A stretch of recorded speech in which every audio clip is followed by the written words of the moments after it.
բացի սահմանամերձ գյուղերից մեր համար ուրեմն տպավորություն ստեղծવા մեր գյուղը ամենատաբար սահմանամերձ չէ, բայց Մուստաֆայևի հայտարարության մեջ կար նաև մեր գյուղի անունը։ Իմ կարծիքով մեր ժողովրդին եւ իշխանամետներին պետք է շնորհել եւ ասել, որ տուն ճարեք այդ մարդիկ կգան։ Էսի միջալից հիմա հարցս, պարոն նախագահ։ Ուրեմն հիմնականում ժողովրդի կողմից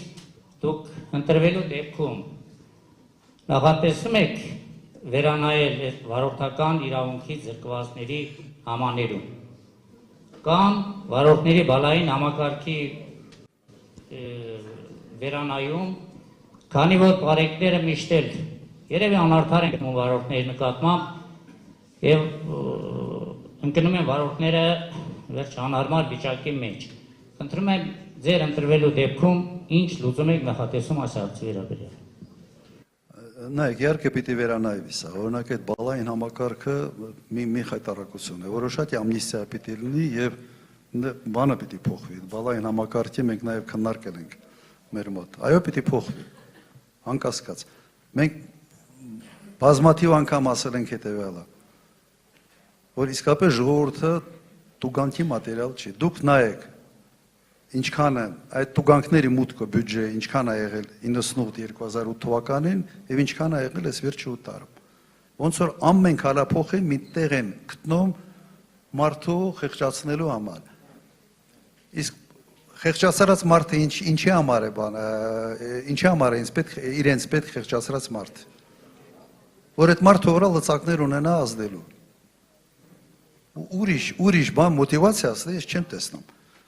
Ну, երկրորդ մոտիվացիան շատ ավելի կոնկրետ է։ Վերջը պարտիավաճառները գնալով աճում են եւ այդ բյուջետային մուտքերը պետք է ապահովել նաեւ տուգանքներով։ Անպայման վերանայվելու են, ուղղակի կասկած մի ունեցեք։ Մի մեծ հարց կա նաեւ այդ վարկային նայեք, իրենք անխնա արտաքին պարտք են կուտակում, անխնա, 8 միլիարդ դոլար։ Եվ մի վիճակ են ստեղծել, որ նաև ժողովուրդը պարտքերը կուտակի։ Հիմա ժողովուրդը պարտքերը կուտակում, պարտք է դառնում բանի առաջ, բանկերի առաջ, պետությունը պարտատերերի առաջ,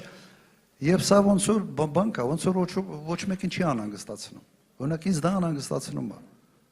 Ես համոզված եմ, որ 1-2 տարվա ընթացքում այդ բուրգը, որը կառուցվել է, այդ հակառակ բանել, այդ պիրամիդան փլվելու է։ Եղավ։ Ես կուզեի ավելացնել ոչ միայն վարորդական իրավունքների հետ կապված, մեր նախընտրական պլատֆորմում շատ հստակ կա, որ մեր իշխանության գալու դեպքում մեծ համաներում է իրականացվելու երկրում, ոչ միայն քաղաքական հետապնդումների, այլ նաև այլ գործերով դատապարտված մարդկանց նկատմամբ, սա մենք հստակ ուղիղ հայտարարել ենք եւ ձեր օգնությամբ իշխանության գալու դեպքում այդ մեծ համաներումը իրականացվելու է եւ կիրառվելու է։